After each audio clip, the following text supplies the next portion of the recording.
The word actor brings to mind stardom, seduction, fame, and fortune. Also, living on pennies, dreams, and on other people's couches. The craft is a mindset, one that can change the way you see yourself and the world around you. There's no better way to discover yourself than to first try on somebody else. It isn't Hollywood. It's not Broadway.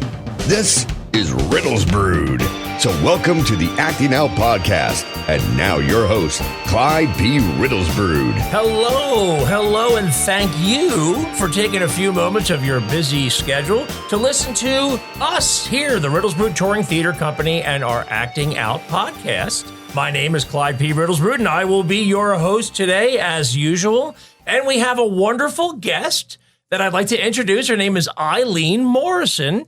She's been an actress with us for a long, long time, even when she was a kid. And we thought it would be great to bring her in today to enlighten all of you guys out there into some of the interesting little adventures and wild things that happen when you grow up as a theater kid. So, Eileen, thank you so much for coming on. Thank you for having me. Why don't you take a second just to, tell us a little bit about yourself? Like you said, my name is Eileen. I've been acting for a long time, pretty much since I was very small, from doing like community theater stuff, or always had like that big like performer personality, wouldn't shut up from a very young age. I would not shut up.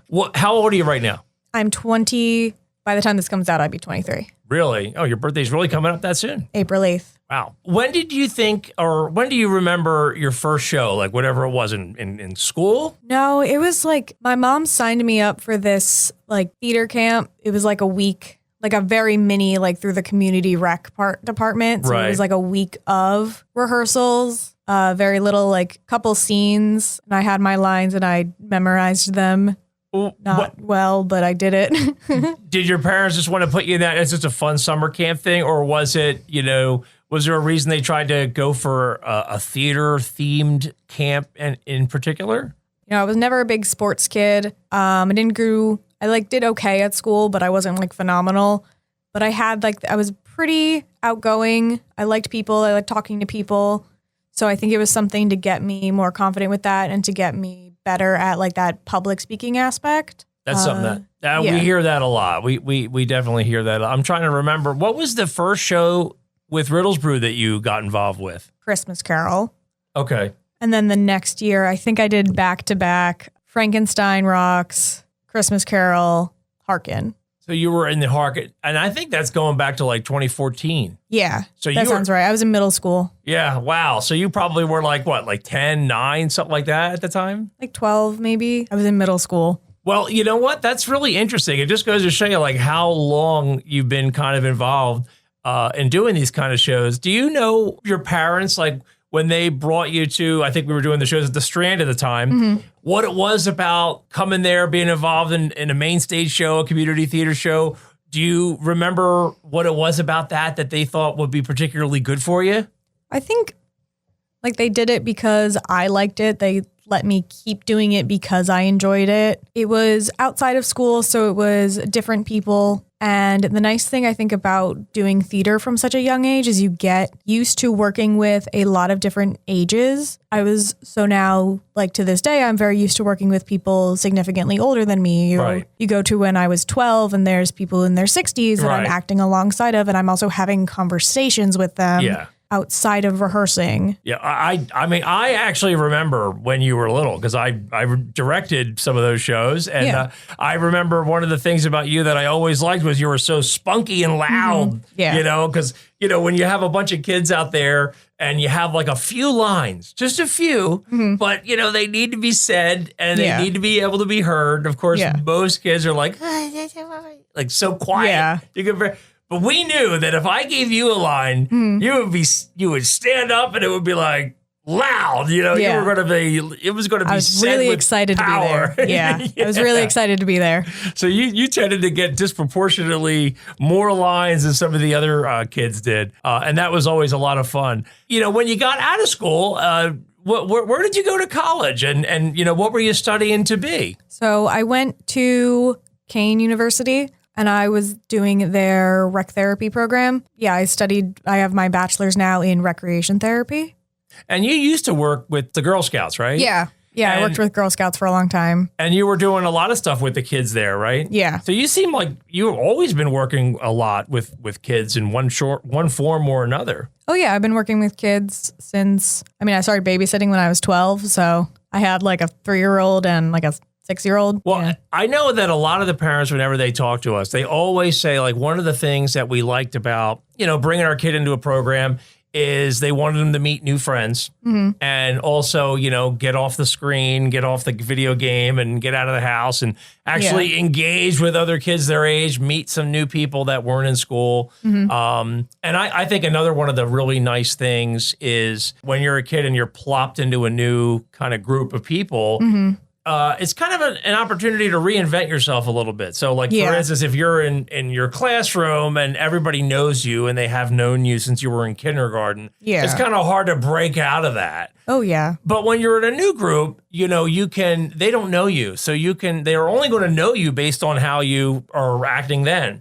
So it's a nice opportunity to not only meet new people, but kind of give yourself a little bit of a polish. You have a new face a little bit with the new crowd. Yeah, any kind of fresh start. Yeah, a little bit of a fresh start. And I know a lot of the kids that do shows together, even when their parents don't live in the same neighborhood, they still get together. I know some of the kids were like play Roblox together as different accounts from home because now they know each other, so they can actually engage even when they're not at rehearsals and stuff. Did you find that you did that? Did you like meet any people back in those old days that you still keep in touch with in any way? No, unfortunately, I don't really keep in touch with anybody anymore. Not from like that point, but also the people that I was friends with at the time were also people from like my middle school and high school. Right. So that is the one downside and a great way to put that bow on the way you're trying to guide this podcast. Well, no, that's okay because listen, this is not a solution to everything. But, for a while, though, it is nice. Like I have 2 kids myself and they're not really into sports. And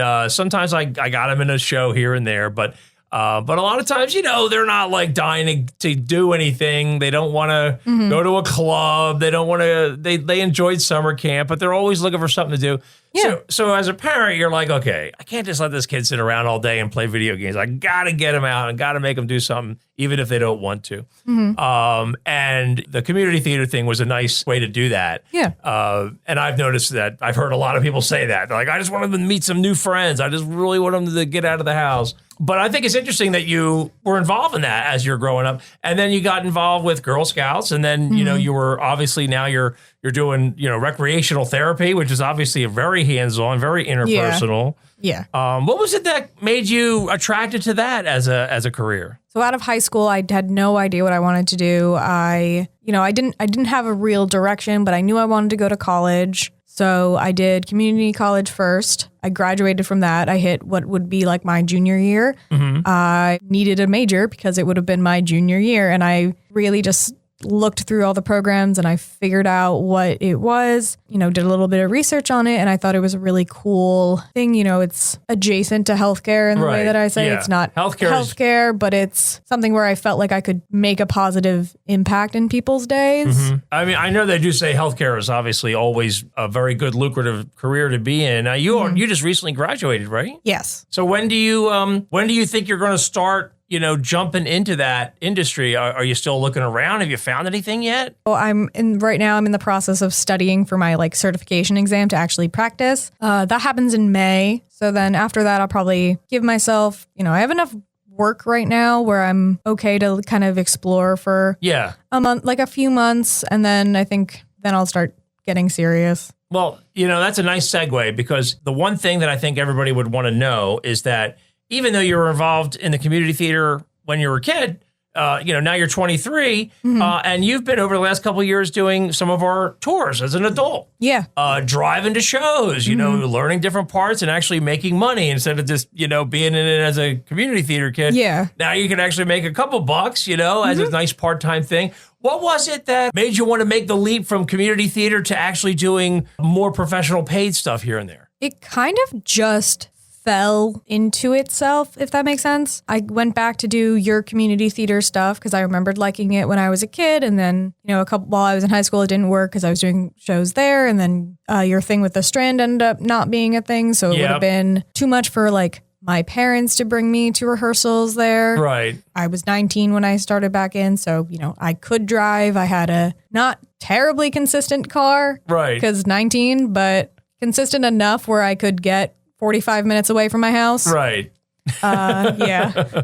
Well, I do know, it is nice because when you're doing the tour, it does require, somebody to be pretty responsible. You need to be able to know, okay, I got to be at this address that I've never been at to before. I'm going to be doing a show. I got to know my lines. We probably haven't had a tremendous amount of rehearsal, if any. I'm going to show up to this location. I'm going to do a show there, maybe with some actors that I'm not even sure I acted with before. Yeah. And then leave and then do that same thing in another week. It is, it can be a challenge for somebody that's not used to coordinating and organizing things. Did you find it difficult in the beginning to hold all that stuff together and do the show? Yeah, it was a lot in the beginning, but I think overall it was good for me because I think I was very slow to start. The big thing was the car not being terribly consistent. Yeah. So I was like, I don't want to be more than 45 minutes away because if my car breaks down, my parents have to come get me. Right. Once that was fixed, I was more consistently driving. I also think it was great for me with my confidence behind the wheel. I got my license during COVID. I didn't really practice driving because where was I going? Right.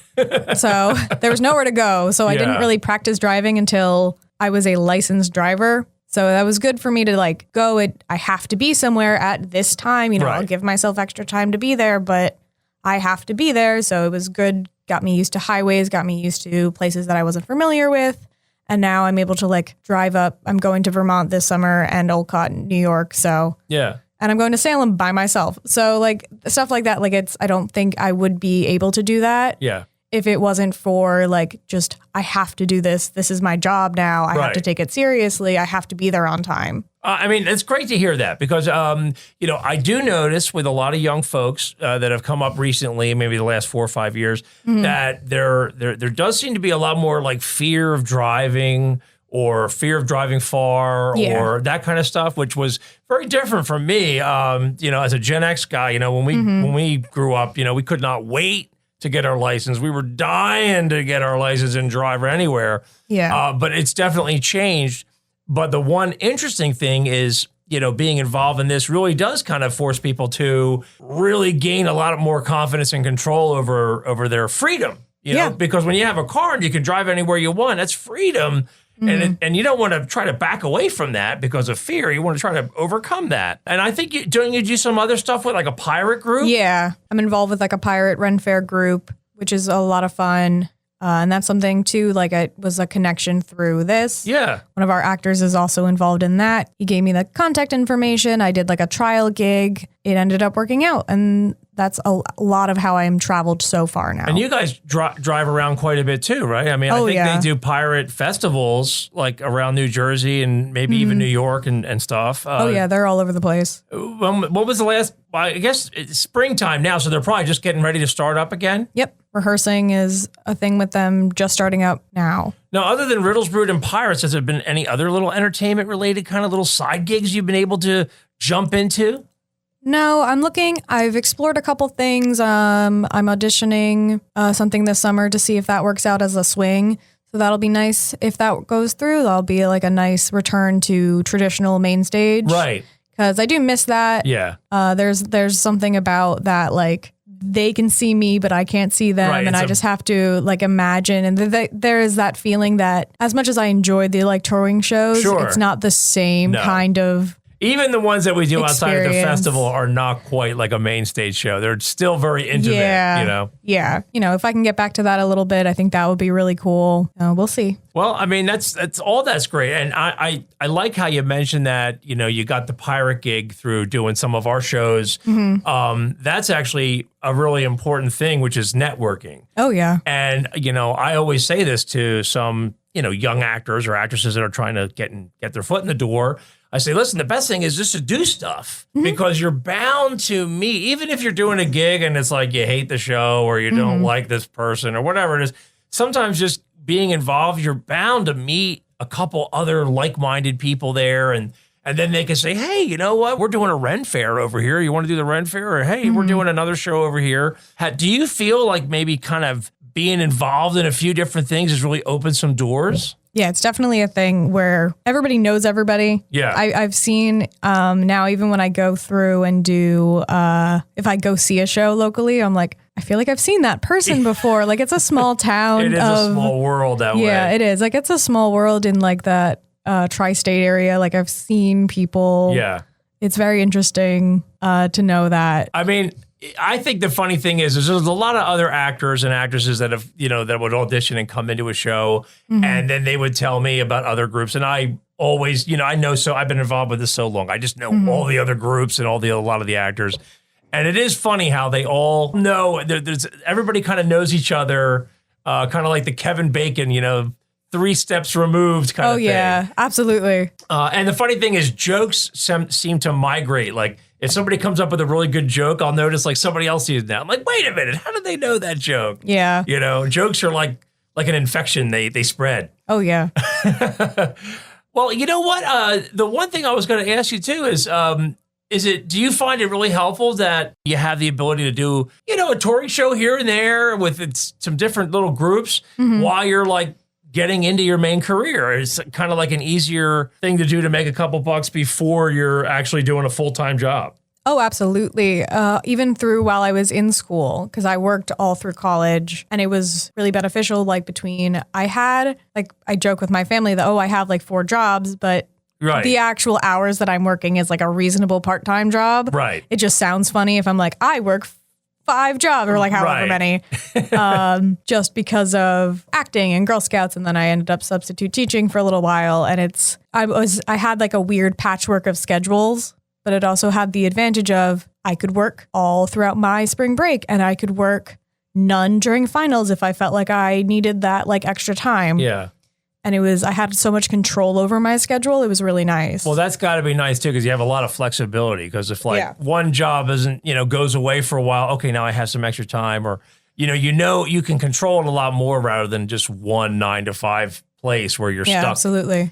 So I know it's nice to have that flexibility. Actually, let me ask you this. Like, if you had to say, what is your favorite touring show that you've ever done? Do you remember any particular one that you've done that was more adventurous or more wacky or crazy than some of the others? As far as show itself, like I like our Irish show that we do. I just think that one's funny. I think like plot wise, that one's really cute. We've made Tippy O'Toole, the leprechaun. Yeah, it's silly. I like it. It's festive. As far as like individual gigs though, that crazy fairy show mansion one. Oh, that was interesting. I think about that sometimes. That was interesting. Or my life is silly, but I remember at one of our gigs, my friend texted me just like something dumb, and he asked me what I was doing, and I was like, "Oh, I'm on a yacht in a maid costume." Oh, that's right. That was the New York one, right? No, I was like, I'm on a yacht in a maid costume. What are you doing?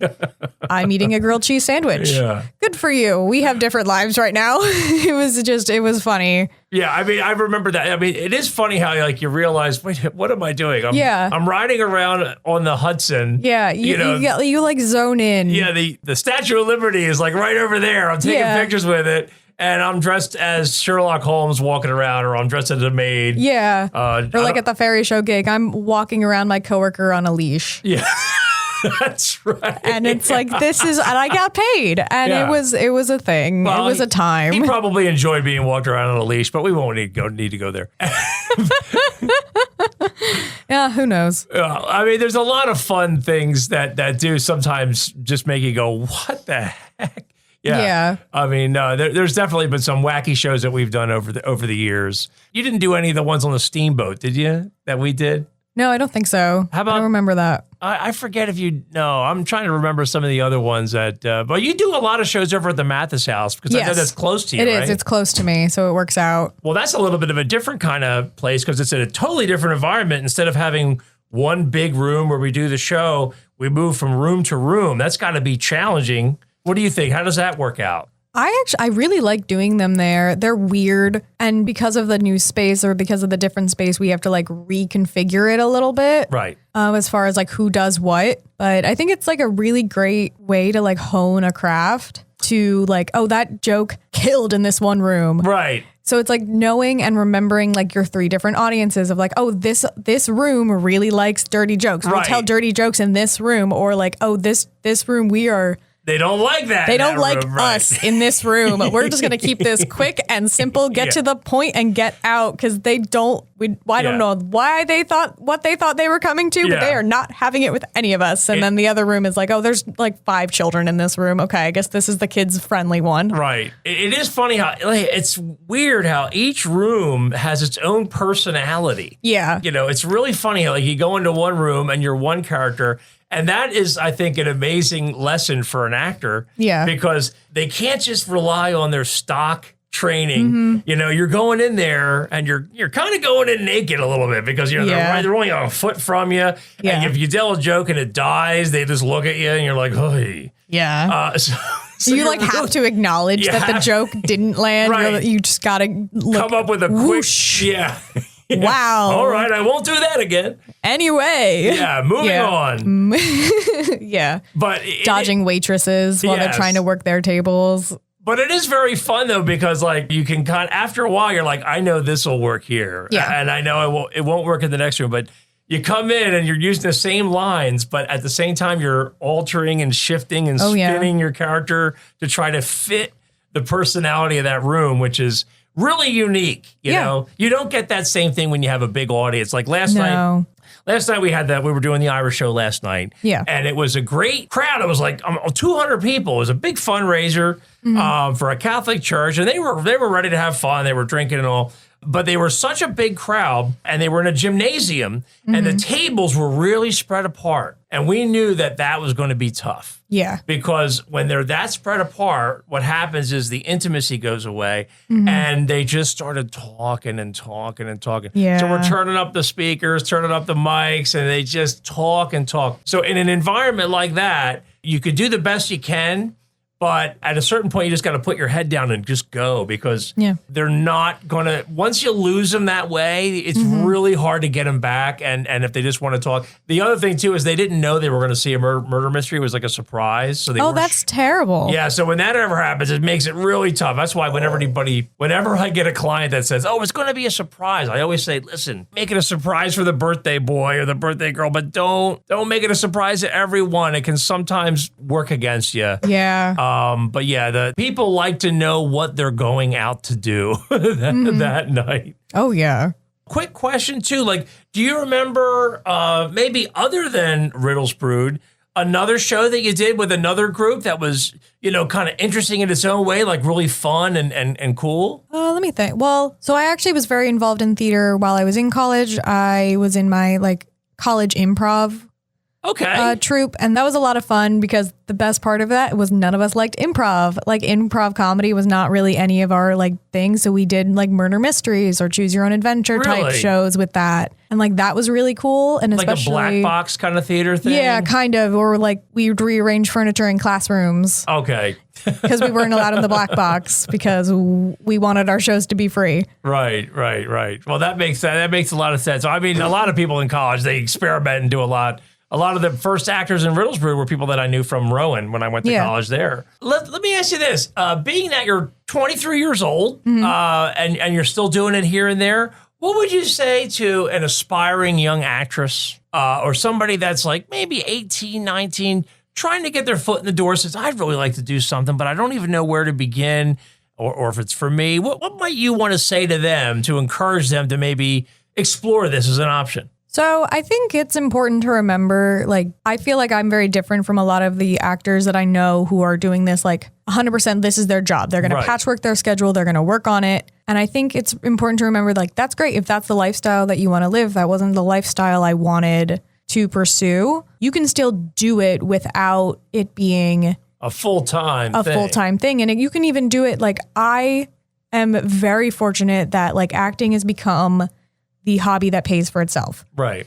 I spend a lot of money on costumes and on traveling that if I were actually just looking at what I'd be earning from it, trying to make that my job. It's not necessarily worth it, but I'm not losing money from it. Right. And sometimes I am making, by the end, I do my budget and everything. Sometimes I made a couple $100 from it. And like, that's awesome. And it's something that I think is important to remember is you can do it in a small way. You can even do it in a semi-professional or professional way. And it doesn't have to be like your whole life. You can manage that like risk and reward. Well, everybody has hobbies, and I think a theater could be like a hobby. I mean, some rare people somehow are able to get on Broadway or, really become successful, and bravo to them. Yeah. But, for most people, and we always say this, my kid would ever want to be an actor, I'd say, listen, you're going to get your degree in something else, and you could do this on the side, you could have fun with this. Yeah. So we always stress that look at theater, especially when you're a kid or when you're a teenager, as a way to build confidence and make new friends and network and come out of your shell and all that kind of stuff. But I usually would dissuade people from thinking about the fantasy that you're going to be you're going to make it big like Brad Pitt or something. It's highly unlikely, like winning the lottery. Yeah. That being said, as a part-time extra gig, it can actually work pretty well. I mean, I know a lot of people that they have a regular job and they just do this to make money for Christmas shopping. They've actually said that. Well, actually, I just do all these shows and I save it up and this is what I use to buy my Christmas presents. Absolutely. I know a lot of people that are like that, or a lot, especially like scare actors that I know. Right. Well, like they don't act at all throughout the rest of the year, but they'll pick up a gig as a scare actor for the weeks of October, and then that's their Christmas money, or that's like, oh, I do this, and then this is my like fun money, or I'll put this into like the vacation fund. Like it can be like a significant amount if you want it to be. It's just a matter, I think, of the lifestyle that you want. If you truly want, and the only thing you want to do with like as your job is perform, I think that's fine. I think you just have to remember it's a tough road, but it's a tough road. It can be done. And I think it's a matter of like the lifestyle. Like, I think that's really why I was stressing that. Like for me, I didn't want like stress of that, needing to figure out how to book gigs or just schedule gigs. Like I don't want to own a theater company. Yeah. That sounds like a lot of work and I don't want to do that. No, it's great. Yeah, no, that just not what I want to do. So, but I can respond to a text message of, I'm available this time. I can read a couple lines over and then come home, go to bed and go to my 9 to 5. And like, that worked better for me because I liked that security more than I wanted. And a conversation I need to have with myself every once in a while is like, if I'm getting to the point where it's too stressful, like maybe doing it and I'm not enjoying it. And I take a break.